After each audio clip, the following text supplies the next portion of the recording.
It's the Locked On Podcast Network, your team every day. You are Locked On NFL, your daily NFL podcast. Part of the Locked On Podcast Network, your team every day.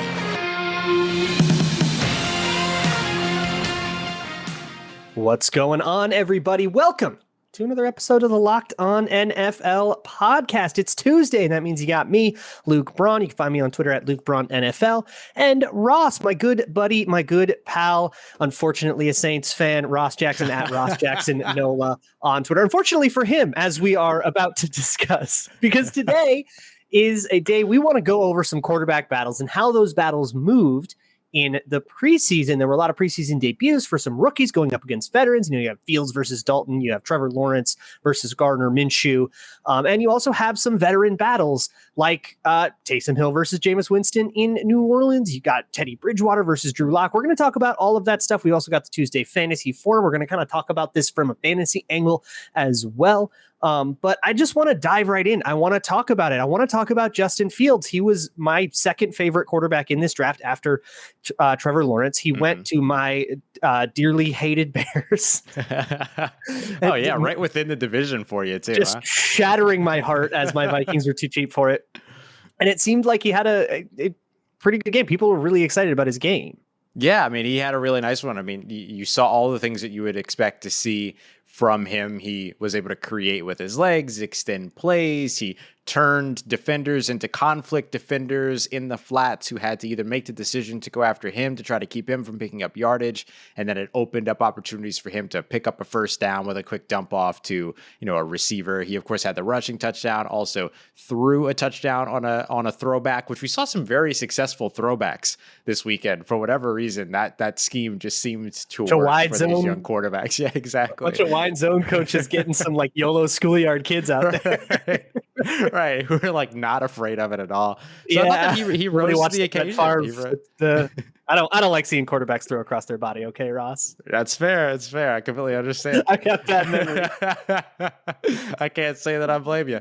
But no, I mean, I think that he had a really nice performance and showed his tool set in terms of why it is that he's going to be able to be the guy that makes his claim for himself to be the starting quarterback in Chicago sooner rather than later, going up against the pair of 3-and-outs by Andy Dalton. Yeah. So here's my thing about the Justin Fields game. Maybe I'm trying my best not to be biased as a division rival fan. I didn't love it as much. Mm-hmm. So he struggled a lot out the gate. And first half against the twos, it seemed like he was really trying to operate the offense within structure. Mm-hmm. And that was a bigger struggle than when he let loose and started playing schoolyard. And that might be good news for the Bears. Maybe they just say, all right, then play schoolyard. If that's what you got to do, then we're going to play schoolyard and we're just going to be a team that does this. And that's, I mean, shoot, the Chiefs won a Super Bowl on that. It's fine. But when you're playing schoolyard and dunking on third teamers, that I need to see consistency and I want to see a little bit more in structure, even though it's not like Andy Dalton did very well in the first couple of drives there anyways. So maybe this all doesn't matter, but like that thing, putting defenders in conflict in the flat is a lot easier when you've got some overzealous rookie that thinks that they're getting a sack versus, a wily NFL veteran that knows what you're trying to do and is going to back off and try to get a pick on you. You're right. And I think that that's all fair. I tend not to use the second team, third team type of conversation to compare these quarterbacks or try to evaluate these quarterbacks because I'm looking at traits. I'm looking at the things that the quarterbacks are able to do. Are they delivering passes on time? Are they delivering passes accurately and within the frame of the receiver? In his case, is he able to create with his legs? Does he trust his ability? I'm looking at things that aren't necessarily dependent upon what the opposing defense isn't or is doing, or, what they're sort of known for or not known for, depending upon whether or not they're starters and things like that. I'm a little bit more curious in terms of, hey, whatever it is that is happening, how is this quarterback executing? And that's what I try to evaluate. So that's one of the reasons why I did very much like Justin Fields' performance on Saturday when he got his opportunity. Yeah, and I definitely agree with that as like part of your process. You shouldn't just write off and be like, well, it was against third teamers, so it didn't count. But I think when I look at the traits and I look at the things he does, it does kind of stick out to me that, look, in the second half of a preseason game, that defense is going to be more aggressive. I'm not saying, oh, those players are bad, therefore what you did against them didn't count. You still threw accurate passes, things were on time, and he did do that. He operated the offense well, and it's great for a rookie in his debut to, show grasp of the playbook and grasp of the timings and chemistry with the guys that he's probably been practicing with like Rodney Adams. That's awesome. Mm-hmm. But I want to see that happen against, I guess, a different vibe of defense, aggressive, guys trying to make the team, guys trying to play hero is not what you're going to see in the NFL stylistically. Sure. And a lot of that schoolyard stuff, those guys are just going to be a little better at punishing you. I want to talk a little bit about your Saints and the quarterback battle that happened here. Your situation. You've got Taysom Hill, Jameis Winston, both hilarious for their own reasons. I didn't watch it. How'd they do? Listen, okay, so here's where I do start to look at evaluations and then kind of temper a little bit. Where Taysom did his best was the first drive of the game, what would be within the definition of like a scripted first 15, if you will. Where Jameis played his best was in a 2-minute drill, which Sean Payton has historically been excellent at scheming up his entire career. Or coaching career. So at what point do you give the quarterbacks the credit versus the coaching and the scheme the credit? And that's the part that I've tried to like remove as much as I can. And then again, just try to look at these guys and see how is it that they executed when they threw the ball. Each of them threw 12 passes. I counted 8 of them on target, 4 of them each off target. So again, no separation there. I thought 3 of those were egregiously off target when it came to Taysom Hill, as well as a miscommunication between he and Ty Montgomery that led to an interception. I found 2 of them to be egregiously off target for Jameis Winston, although he threw an interception himself that I don't entirely put on him, because if you're a wide receiver and you're 6'4", instead of going up and tipping the ball up in the air, you should probably go up and try to fight for that catch. So I do kind of give Jameis Winston the edge for Saturday's game, and I've been called some very nasty words for this, but I do give Jameis Winston the edge from Saturday's game. But do I think that it's enough to say Jameis is the starting quarterback for the New Orleans Saints? No, and I don't think it's any surprise. In fact, we know it's not a surprise. Sean Payton said he wants to see 2 preseason games. So next up, they're going to be going up against the Jacksonville Jaguars, who just don't look ready for football. So there should be an opportunity for either Taysom Hill or Jameis Winston to really separate themselves in the conversation. Could you perhaps bet on it? Oh, Luke, let me leave no doubt. You more than certainly can over at BetOnline.ag, because they have quarterback battles that you can bet on. It's one of the coolest things that they have up on the website as far as I'm concerned, but there's so much more up there as well. You can get in on these preseason games if you want to. Luke and I have joked about that before. Not the greatest recommendation from us. I certainly didn't. You can't prove that I did. You weren't supposed to do that. But you also have all the futures as well. End of year awards, including MVP, comeback player of the year, Jameis Winston, anybody? I'm just joking. Offensive Rookie of the Year, Defensive Rookie of the Year, and so many others you can get involved in. And of course, the MLB season as it continues on. WNBA is coming back. The NBA is back in October. There's so much more to get in on as well. And that's just within the world of sports. You can also check out stuff for reality TV, game shows, and award ceremonies as well. So go and check them out over at betonline.ag. And to help you out, you go ahead and get a 50% welcome bonus on your very first deposit after you create your account by using the promo code LOCKEDON, LOCKEDON. That's promo code LOCKEDON for a 50% welcome bonus over at BetOnline, your online sportsbook experts. All right, everybody, continuing on with this Tuesday episode of the Locked On NFL podcast. Ross Jackson here with me, Luke Braun. Let's talk a little bit about a veteran battle. One I was lucky enough to see in person. I was at US Bank Stadium when the Broncos shellacked my beloved stupid Vikings. And so the story of that game is the Vikings were, I think, sat the second most people in the whole league in week 1 of the preseason. They didn't play any of their ones. They didn't play a lot of their twos. So it was basically second and third teamers from the start. It was like the second half of the preseason game for the whole preseason game, which gave us a really good opportunity to kind of see, okay, against air, basically, dudes that aren't going to make the team in Cameron Dantzler. What do we see from Drew Lock and Teddy Bridgewater? And if you talk to most Broncos people, I talked to Cody Roark from Locked On Broncos and Sarah Bettinger over there. Those two guys both said that Drew Lock has kind of won the battle so far and that Teddy Bridgewater hasn't. And Ben Albright, who covers the Broncos, also kind of thinks that. But if you ask Vic Fangio, he says, no, it's even Steven. So, and probably coach speak, right? I was gonna say, do you think it's coach speak? But I mean, even still, right? Regardless. Yeah, I do. I do think it's coach speak. I think Drew Lock's winning the battle. He hasn't won the battle, but he's winning it. And if it's not a conclusion, a coach can't say somebody's winning, somebody's losing, because you might as well have said that guy's won. Right. And I think when you're playing against bad defense, and that's what the Vikings put out was bad defense, it rewards Drew Lock more than it rewards Teddy Bridgewater. Drew Lock is aggressive. He throws deep. Teddy Bridgewater is conservative. He's safe. He is a very steady Eddie. And that can work out sometimes. When the Broncos play the Chargers, that's a good defense. How did you not call him Steady Teddy? Oh, my God. Oh, no. I'm losing my touch. That's where Teddy Bridgewater isn't always going to be able to do that for you. He'll get that for you every couple of games or so, but on a game-by-game basis in terms of taking shots, and every team wants to be able to take those shots and run shot plays, Drew Lock is probably the better fit for you at this moment. Yeah, and he's getting a lot of credit, especially for an 80-yard touchdown he threw to KJ Hamler. That was a coverage bust on the back end. Big time coverage bust, yeah. And so I probably wouldn't give Lock as much credit for that one. I think there are other plays in his game that I think are what kind of make me think he went ahead.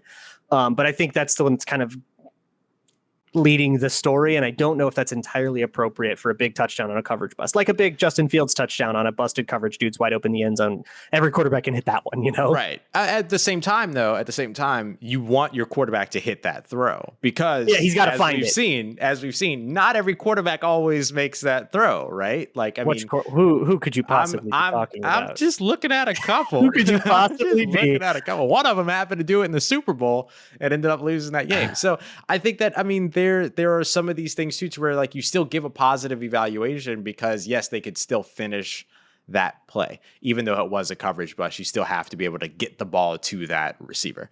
And so I still give him a little bit of credit on that, but I do agree that there were other plays throughout that I thought really set up Drew Lock for being able to continue to take another step ahead in this battle. Yeah, speaking of quarterbacks who lost in the Super Bowl, so the Patriots have a quarterback going. Cam Newton and Mac Jones. Ross, tell me what you saw from it.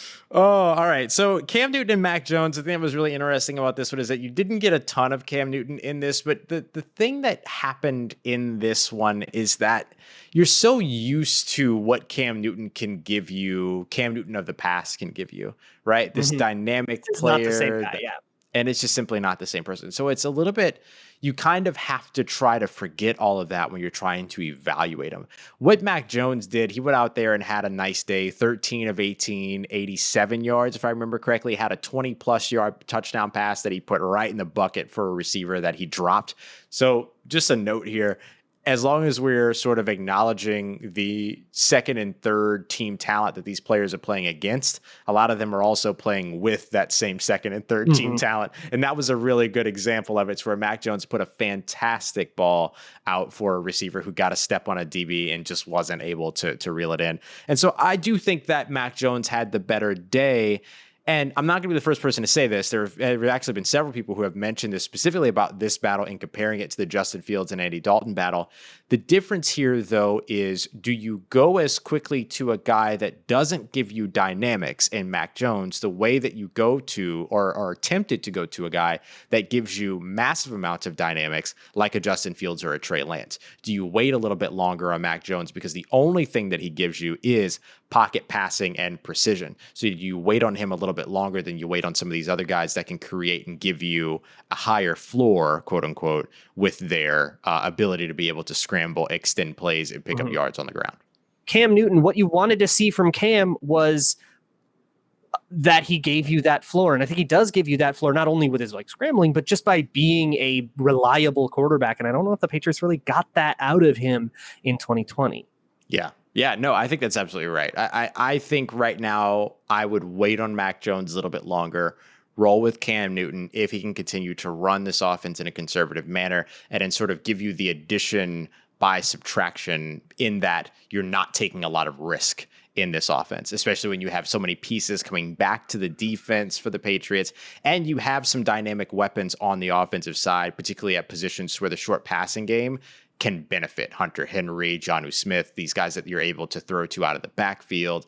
I think that all works very much for what Cam Newton is able to bring you on a steady, consistent floor, which I think is something that Bill Belichick would highly, highly value. And speaking of high value, Luke, there is no better value than that, which you can get from rockauto.com. Rockauto.com. It's the same prices, or excuse me, it's the same pieces and parts that you would get from your, local sort of store that you can go to around the corner, your chain store, all of that, but for cheaper prices. So not cheap parts, it's the same pieces and same parts, but for cheaper prices. Big difference there. So go and check them out over at rockauto.com. Whatever it is that you need, whatever it is that you drive, whenever it is that it was built, they'll have you taken care of and have several options for you to choose from that range from being 30, 50, sometimes even 70% off. And you can do it all from the comfort of your own home. You don't have to go to the store and wait for somebody to go into the back for 20 minutes just to come in out and tell you that they can order it and have it within 2 to 4 weeks. No, you ain't got to worry about all that. You can do it from the comfort of your own home. Go to rockauto.com, find whatever it is that you need for your vehicle. And don't forget to let them know that Locked On sent you by writing Locked On in the How'd You Hear About Us section. It's amazing selection, reliably low prices, and all the parts your car will ever need, all over at rockauto.com. All right, let's move on with, let's start talking about fantasy. Mm-hmm. I hate daily fantasy. I can't stand it because it feels like you're jumping into a pool with like 10,000 people in it. And how are you ever going to rise to the top? You basically just have to get lucky. But StatHero changed that. StatHero brought out a new way to play daily fantasy. It's completely unheard of. It's you versus the house. So you're not jumping into a pool with 10,000 people, and you have a huge advantage. So you get to see what StatHero's lineup is. You wager as much as you want. It's like blackjack rolls. Wager as much as you want, put in your lineup, and if you win, you win. That is so much more exciting to me, and I might actually get into daily fantasy because of the way that StatHero operates. Go to stathero.com/lockedon. You can sign up for free, and right now you can get 3 times back on your first play. That means they're giving you a 300% match. It's insane. Go to stathero.com/lockedon. That's stathero.com/lockedon. But most of you are probably getting into redraft season soon. Or maybe even rookie drafts coming up. And that means you're probably going to be watching these quarterback battles real keenly. So let's talk a little bit about these quarterback battles. And to start, I want to circle back to the Justin Fields and Andy Dalton one, because our good pal Vinny Iyer had some thoughts. Speaking of Bears, they had the biggest highlight reel of anybody and excitement coming out of fantasy football and reality football. Justin Fields was spectacular, ran excellently in that game, scored a touchdown there. He ran around to buy time and didn't get sacked, threw downfield very well for the Bears as well. So we want Justin Fields in that lineup. I think he has potential for QB1 status immediately if he can go. The running baseline is really strong for rookie quarterbacks. We know that. That's really going to help you produce. And if he's going to give you an opportunity to run 5 to 10 times a game, and he's running pretty well where he can get 40 to 60 yards a game with a chance to score in every game, and also make some big plays using Allen Robinson, Darnell Mooney, the tight ends, and all the weapons he has. Fields is going to definitely produce fantasy football results. So Fields, let's hope he got closer to starting in the eyes of Matt Nagy, and he'll drop this Andy Dalton QB1 lock-in here sooner rather than later. I love Vinny in this clip because you can sort of feel his disdain for the Andy Dalton narrative coming out of Chicago, that Andy Dalton is going to be the starter. But look, like we talked about before, I liked Justin Fields' opening sort of showing here. I look forward to seeing it over the next couple of weeks or however many weeks he gets, specifically probably over the next week. And I agree with Vinny that he is a player that gives you a floor. And if he is named the starter, and even if he's not, right, if you're in a dynasty league, go out and grab you a Justin Fields. I completely agree with that. But if you're in a redraft league and you want to wait to see if he's going to be named the starter, once he's named the starter, I think he's going to skyrocket up some boards, particularly like keeper leagues and things like that. And of course, anybody that's going to be looking for points for mobile quarterbacks, he ends up having this sort of Russell Wilson-like type of value in terms of what his floor can be because of all the different ways that he can pick you up those fantasy points. I'll tell you who it doesn't benefit, Andy Dalton. It does not benefit Andy Dalton to have a bad offensive line in front of you. So you have to have an eraser that can help you overcome that. Yeah, right. A pressure eraser. And speaking of those, I kind of feel like the Jaguars have two guys that are supposed to be pretty good pressure erasers, but that was a rough start for the Jaguars, for both Trevor Lawrence and Gardner Minshew. And I guess my question has to be, like, what do we do here? I don't know. It's a tough one, but I'll tell you what, Vinny Iyer had something to say about it over on Locked On Fantasy Football. There was a notable debut. There was Trevor Lawrence making his first game action there for the Jaguars. He looked pretty good. I mean, I think the hype is a little crazy. We had him on the do not draft list. I don't want to take him there as a borderline QB1. I just don't think you're going to get that. DJ Chark didn't play. He's probably going to sit out all the preseason with a finger injury, but he did have a good connection, Lawrence did, with Marvin Jones Jr., Laviska Shenault. He tried to connect with a tight end and third running back, Carlos Hyde. That didn't quite work out there for him. He had a few errant throws, but he's going to be up and down based on the nature of this Jaguars offense. I think you'll see it being rather conservative. Things come out of play action if they're going to go Lawrence because they can't hold the ball too long and survey the field. We saw that with a couple of bad sacks there, one on his first drop back in his first NFL action. So be careful about drafting Trevor Lawrence. I know there's a lot of hype around him, but again, I'd rather chase Justin Fields if I know he's starting at this point because he's got the strong running baseline, and the Bears will allow him to do that, where I'm not sure the Jaguars are going to be totally sold on wanting Lawrence getting more hits if he's getting smacked around in the pocket with their shaky protection. Okay, this is what I said the second the Jaguars hired Urban Meyer, was that this was a weird fit with Trevor Lawrence. And he just looked not ready to play. Gardner Minshew looked like he knew how to operate an offense, and he's got a year in the NFL. So that kind of makes sense. But like Trevor Lawrence looked just not ready to, and that's fine, right? It's hard to transit even for this all-time, all-world prospect. It takes a while. NFL playbooks are big, and the game moves a lot faster than it does in college. Let's give him some time. And so I don't know. I mean, Vinny knows a lot more about fantasy than me, but I'm not scared. I'm not off of Trevor Lawrence. It's not a good performance, but I think we'll see a little bit more from him once he has the timing down with guys a little better, and he's got his accuracy down with guys a little better. Right now, it's more a chemistry issue than anything else, and I'm just not worried about that in the long term. Yeah, I did like what the Jaguars did with Trevor Lawrence right after that opening snap where he took a sack. They immediately went to a quick pass on the outside to Laviska Shenault. Then they went to a timing route on the outside on the opposite side to Marvin Jones, got him in rhythm. And then you saw the big deep shot to Marvin Jones a little bit later, who went up and made a nice catch, a nice grab on that. And so you sort of saw him settle in a bit. And that was a good move by the play callers to make sure that they did that with him.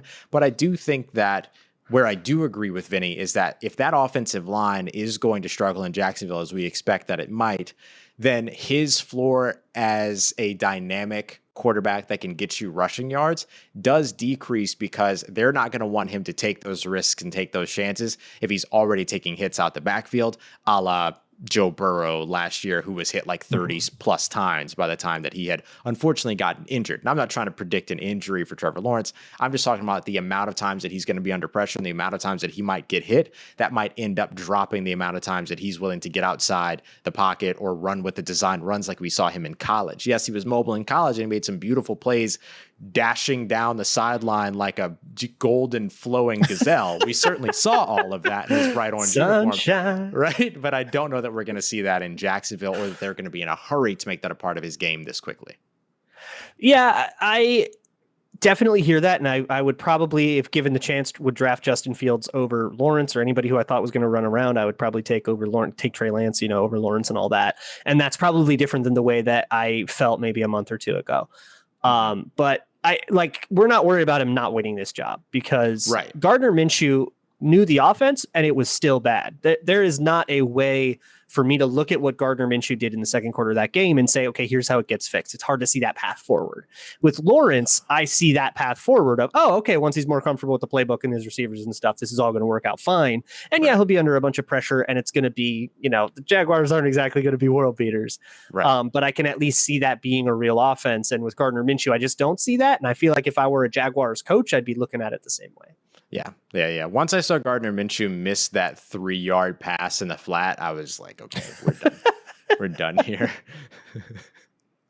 That pass was so funny. It was so bad, man. I'm sorry. Oh, I love Gardner, but that was such a mess. Yeah, no, that pass was horrific. But I'll tell you what wasn't horrific. This episode of Locked On NFL with myself, Ross Jackson. It's debatable, I guess. You've got myself, Ross Jackson, at Ross Jackson Nola on Twitter. Luke Braun here at Luke Braun NFL. We'll be back with you tomorrow. Tony and James here to pick it up on Wednesday and talk a little bit more about some of the rookies going into these the preseason here. And of course, all them cuts. 4 p.m. Eastern time on Tuesday today, if you're listening on Tuesday. That's going to be the roster cut deadline where teams have to go from 90 to 85. So there'll be a lot of storylines coming out of several different camps across the NFL. New Orleans Saints already did theirs. They were like, we're cool. They moved on from their 5. Easy. They did it. They did it on Sunday. They were like, all right. Yeah, get it done before the week starts. Get it. They wanted their Monday off. But we'll be back with you, of course, here every day here on Locked On NFL. Don't miss our fantasy football live show on Wednesday at 9 p.m. Eastern time on the Locked On NFL YouTube page. Get your questions in for them over at Locked On Network on Twitter. For Luke Braun, I'm Ross Jackson. Thank you very much for tuning in for this episode of Locked On NFL, part of the Locked On Podcast Network, your team every day.